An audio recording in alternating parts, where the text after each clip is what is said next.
Well, good afternoon.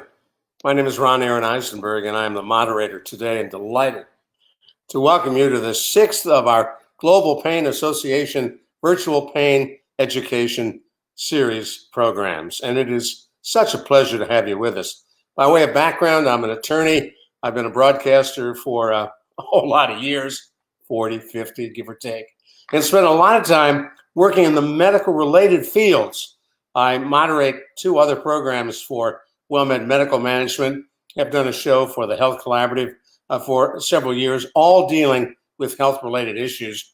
And when I was approached by Susan Blackwood and the folks at the Global Pain Association about moderating this series on chronic pain, they had me with moderate. Chronic pain is something that millions and millions of people across this country struggle with. It is so debilitating. It is something that when you wake up in the morning till you go at night, that pain is there, and often it is there all night long. So what can be done about it? What are some of the treatments? What are the non-prescription drug approaches? We deal with all of that on this series. And today, we take up a very interesting, rather new approach to dealing with chronic pain. Today's topic, CBD and ketamine, new therapy updates. And we are here to talk about that with the Global Pain Association. We're live on the Facebook page. Tell a friend, tell a neighbor. We hope all of you can join us. And I want to thank our sponsor. This week it is Restore Bioscience CBD. The founder and CBD coach has multiple autoimmune diseases. She has struggled with pain, fatigue, anxiety, and sleeping issues.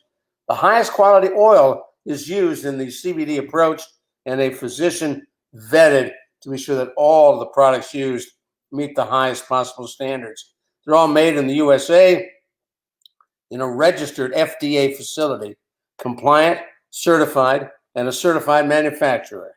Restore Biosciences CBD is a double third-party lab tested for concentration, pesticides, molds, bacteria, viruses, and heavy metals, and any other contaminants. Check them out on their website, www.restorebiosciencesus.com. Now, we've got a special offer for you. At the end of today's program, our sponsor is offering a 20% discount on all of the CBD products. But you must stay with us till the end of the program because we're not going to give that code out till sometime at the end. With that code, you can get a 20% discount on any purchases you might want to make with the CBD oils and other products that they have available to you. And now let me welcome on board the founder and founding board member of the Global Pain Association, Dr. Susan Blackwood. Many of you know her from her incredible work in this community, especially when it comes to both athletic and professional sports. She brought the Final Four here several years ago, the men's and women's, and she's bringing them back. So you'll be ready to see the Final Four again.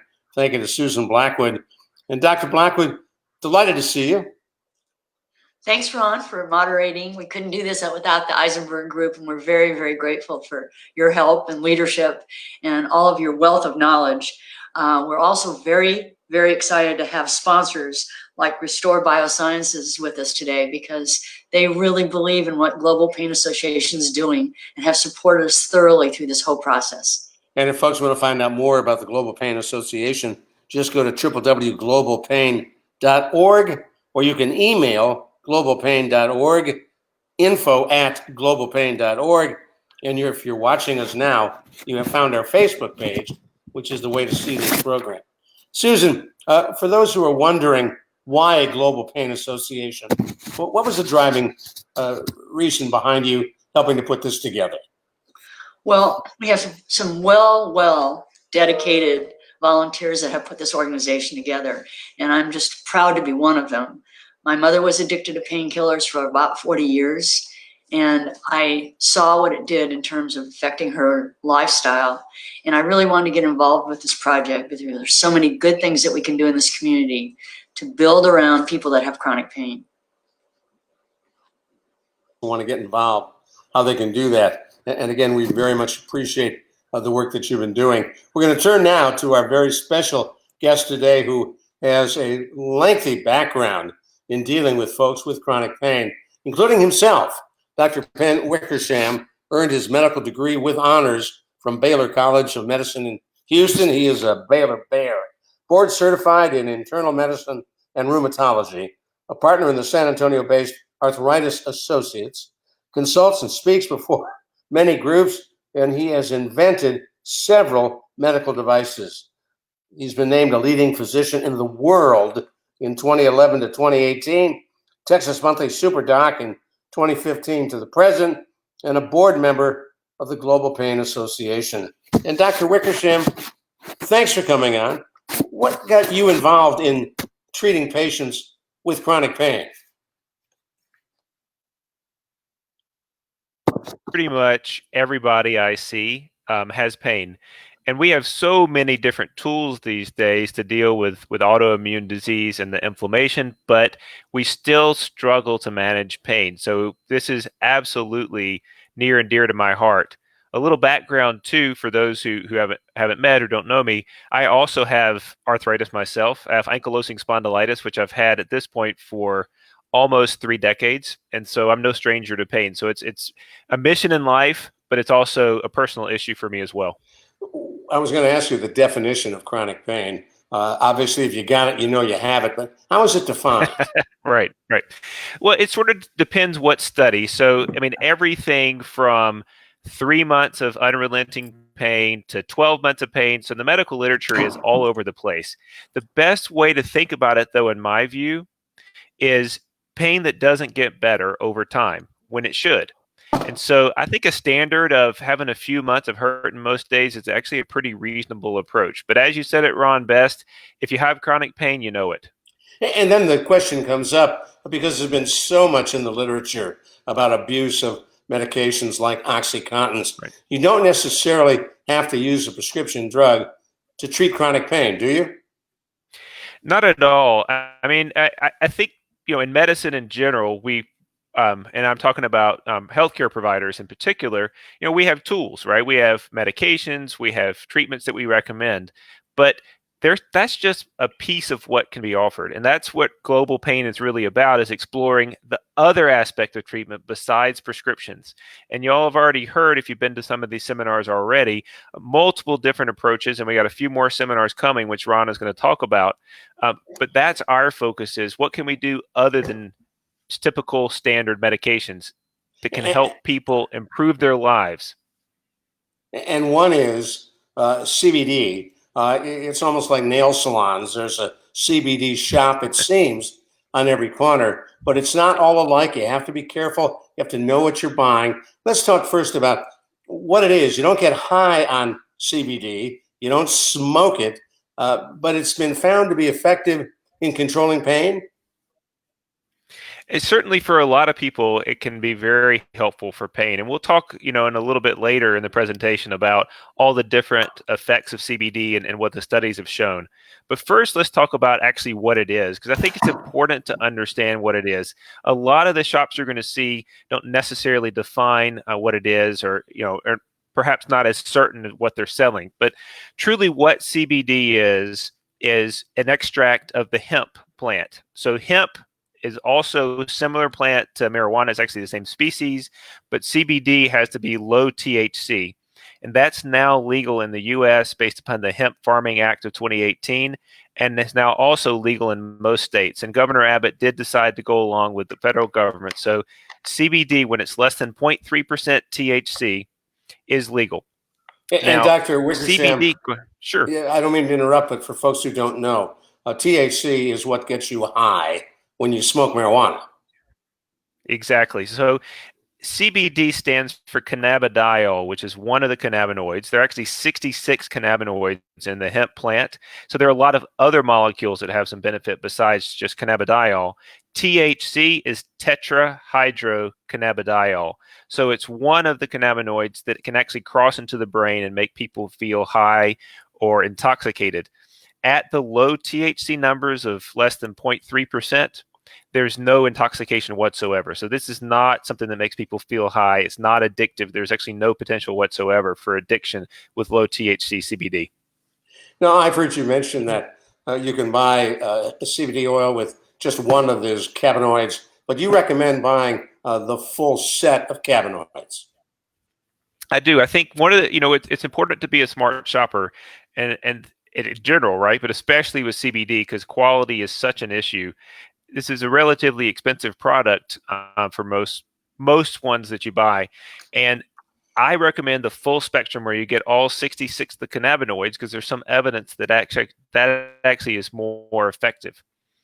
So an isolate, you can get sold that, and a lot of people are proponents of isolates, but that's just, for example, cannabidiol. Well, cannabidiol is the most common cannabinoid, but the other cannabinoids are important too. So I would recommend being careful and looking for full spectrum. I would also recommend and asking to see the analysis to prove that it is what it says it is, because that's one of the other issues with CBD products is you got to make sure that it actually is CBD. And you don't need a prescription to buy it. Absolutely not. It's completely over the counter. It's regulated by the FDA as a supplement as opposed to a prescription. I see that as a plus and a minus. The plus is you don't have a doctor's fee to get a prescription. The minus is who's making sure you're using it properly, you're getting what you need, and you're taking care of yourself. Well, and I think that's actually a great point, Ron, because the first step, like I said, is to make sure that it is what it says it is, that there's some testing that's happening to prove that it truly is a good mix of cannabinoids, because there could be all sorts of other things potentially in a bottle. But the second point is if you're on a lot of medications, if you have medical problems, it is important to run it by your doctor, right? He or she can tell you if there's any issue there potentially with taking the CBD in your health. And we'll talk specifically later about some of the concerns. But, if you have medical problems on medications, be sure to run it by your healthcare provider. Now, I know you have a number of slides to give us some more information. Well, why don't we go through that so folks who are watching can get a pretty good idea from Dr. Pendleton Wickersham what we're talking about with CBD. Sure. Well, we'll start with just the effects. And, like everything else that's new, it's supposed to cure cancer and to make you 20 again and so forth. But in reality, there are some clearly demonstrated effects for CBD.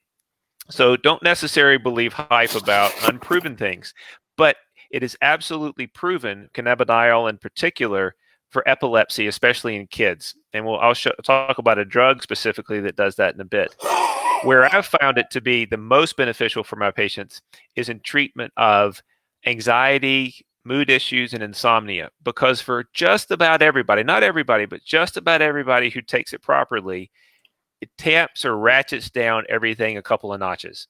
So a lot of people use it in the evenings to sort of settle down and get ready for bed. It's very useful in that sense. It has also been shown to help for pain, and that I find in my patients is probably about 50-50. It really depends on what's causing your pain, but many people see decreased pain. There's also some evidence potentially there for an anti-inflammatory effect, and then, like I said, there are other smaller studies that I don't think are as well proven, but hint at some potential benefits. How does this work?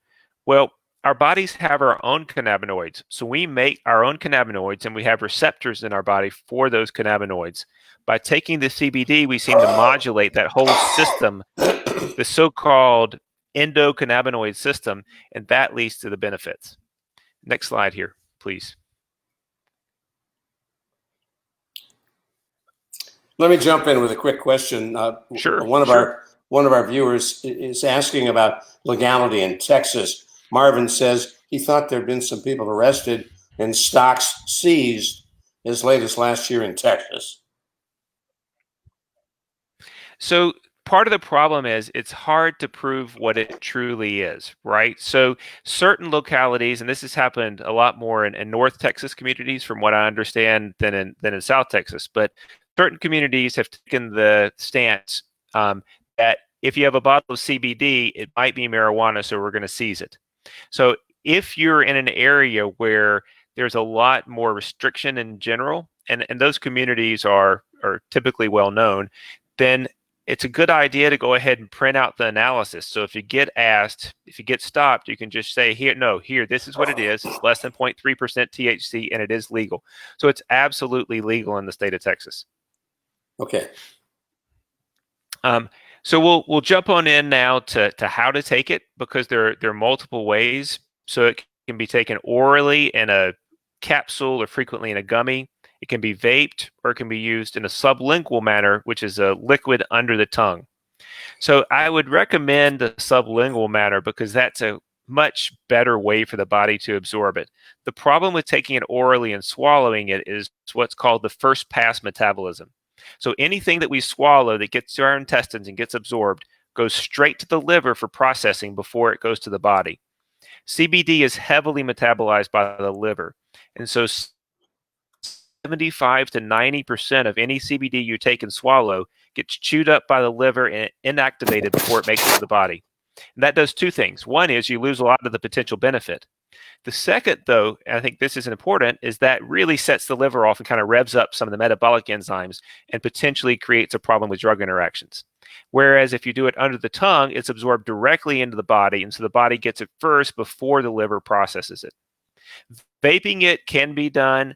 In the recent past, we had the whole lung illness with vaping, which turned out to be, we think, because of vitamin E oil, which was used to dissolve a lot of CBD products as well as THC products.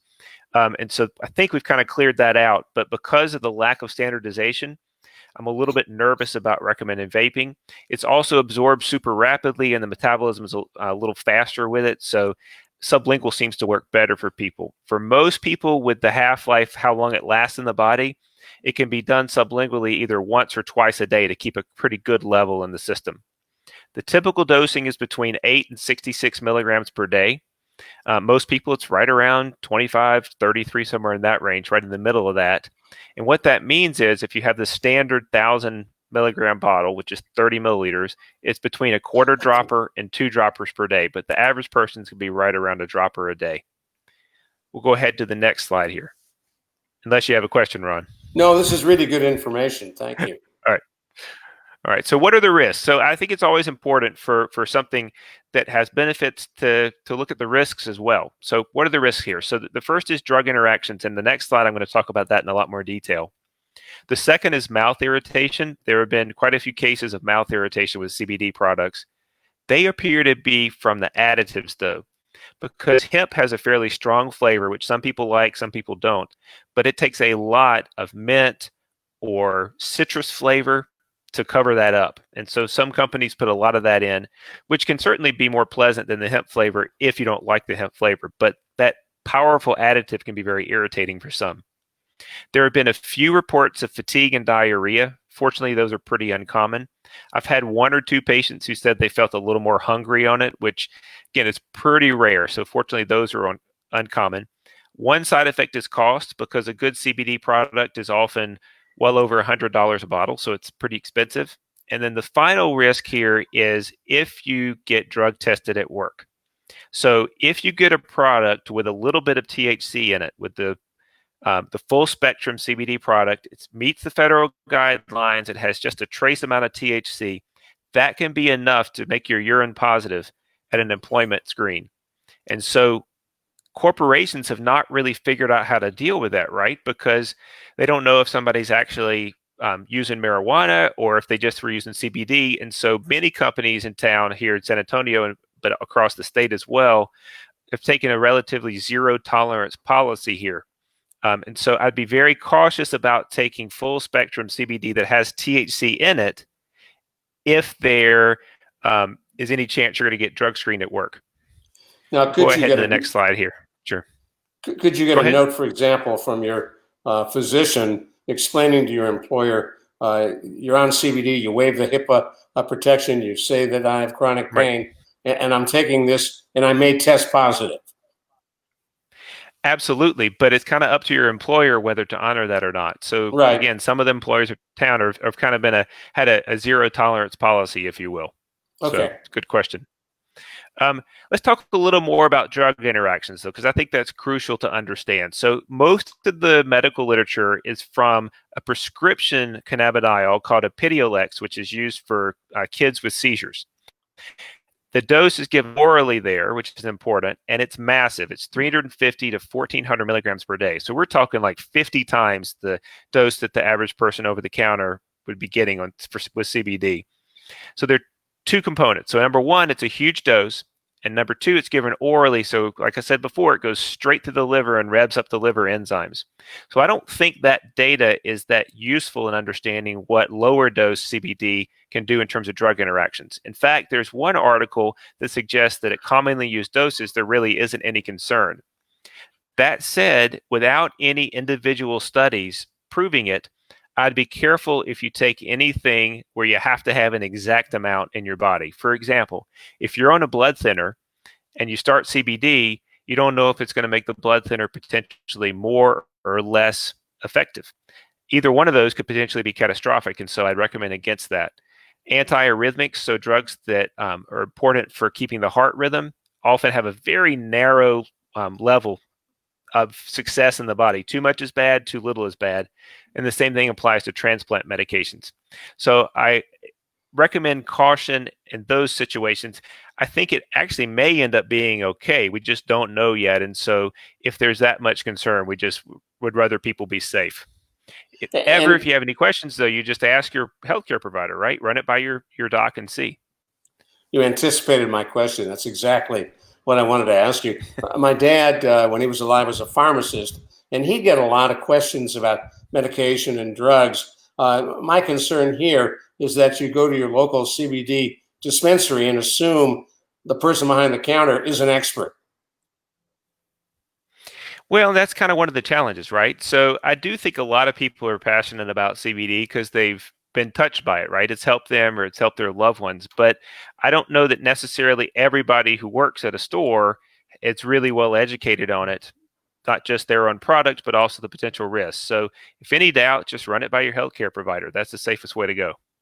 Now, before we run out of time with you, I want to first thank you for spending time with us. The information is very, very powerful. In your own practice, as a rheumatologist, as someone who deals with people with chronic pain, lots of people with arthritis, as you've said before, the one thing you know is everybody who walks in your door struggles with pain. Do you recommend Absolutely. CBD to your patients? I certainly do, and I recommend it in particular for people who have a lot of trouble with anxiety, which is a common symptom with chronic pain. Right, pain is very anxiety provoking, and it really seems to affect sleep. So, in particular, in those patients who are having a lot of anxiety, they're having a lot of trouble getting to sleep, CBD can be useful. Also, I'm always of the opinion that, and this is sort of my motto in general, and why I'm part of the Global Pain Association here, is that we should take from everything potentially beneficial. So I like for my patients to take prescriptions that are beneficial, and I like them to take supplements that are beneficial, and I like them to seek out therapy that's beneficial. Why not do everything from every direction possible to get the best quality of life that they can? So. Now, if folks want to follow up with you at some point, are you open to talking to people as prospective patients? Sure, I'm always happy to help. I mean, that's sort of, like I said, it's the mission in life. So absolutely. Well, thank you very much for coming on, Dr. Pendleton Wickersham, member of the board of the Global Pain Association. I want to remind folks who may have just joined us, this program is sponsored today by Restore Biosciences CBD. The company uses high-quality oil, award-winning non-GMO plants, and is organically grown and processed. It is physician vetted and made in the USA in an FDA-registered facility. Restored Biosciences CBD gives every new customer a free consultation by a certified cannabis CBD coach and will stay with you on your journey. Well, they're offering today, and this is the moment when you get that code to get 20% off your purchase. They're offering a show special. The code for watching for a 20% discount is GPA20. GPA20. Enter that code on the website or the toll-free number, and you get a 20% off. That website, www.restorebiosciencesus.com, or phone number 866-479-6646. 866-479-6646. Give it a try, 20% off. I want to welcome back now to our program the founder and driving force behind the Global Pain Association, Dr. Susan Blackwood. And Susan, it's been a delight talking with our many guests, and I know Dr. Wickersham and you have known each other for a while. He serves on the board. Tell us a little bit about how folks can get involved and how do they get more information?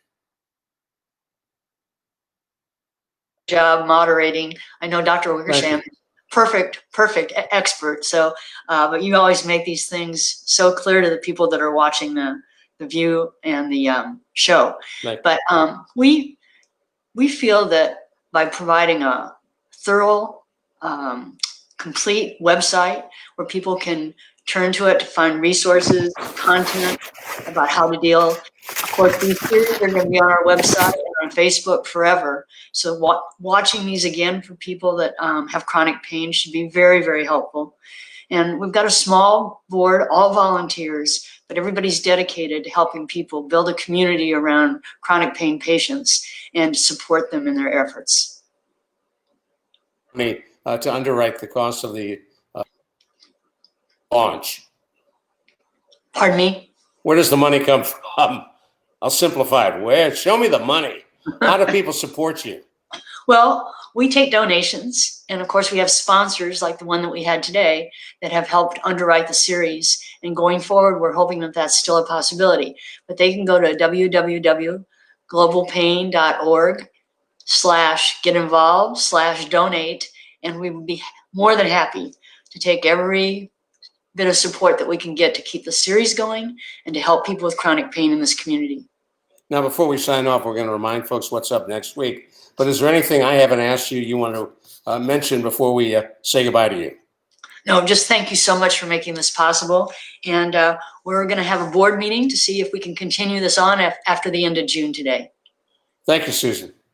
Susan Blackwood, the driving force behind the Global Pain Association. Up next week, Saturday, June 13th at noon, right here on the Global Pain Association Facebook page, our next chronic pain education series. The topic is coping exercises, art therapy, all with Selena Shelton, who is a LPC, a licensed clinical therapist and a counselor, and she'll be talking about ways in which, once again, you can deal with chronic pain, reduce chronic pain without over-medication. That's next week on chronic pain, right here on the Global Pain Association Facebook page. I'm Ron Aaron Eisenberg. Thank you for joining us. Remember, throughout the month of June, we're here every Saturday at noon, Central Daylight Savings Time. I also appreciate all the comments we got. If you go to the Facebook page, you'll see dozens and dozens of comments, and we thank you for that as well. Have a great day, everybody. We'll catch you next week for the Global Pain Association.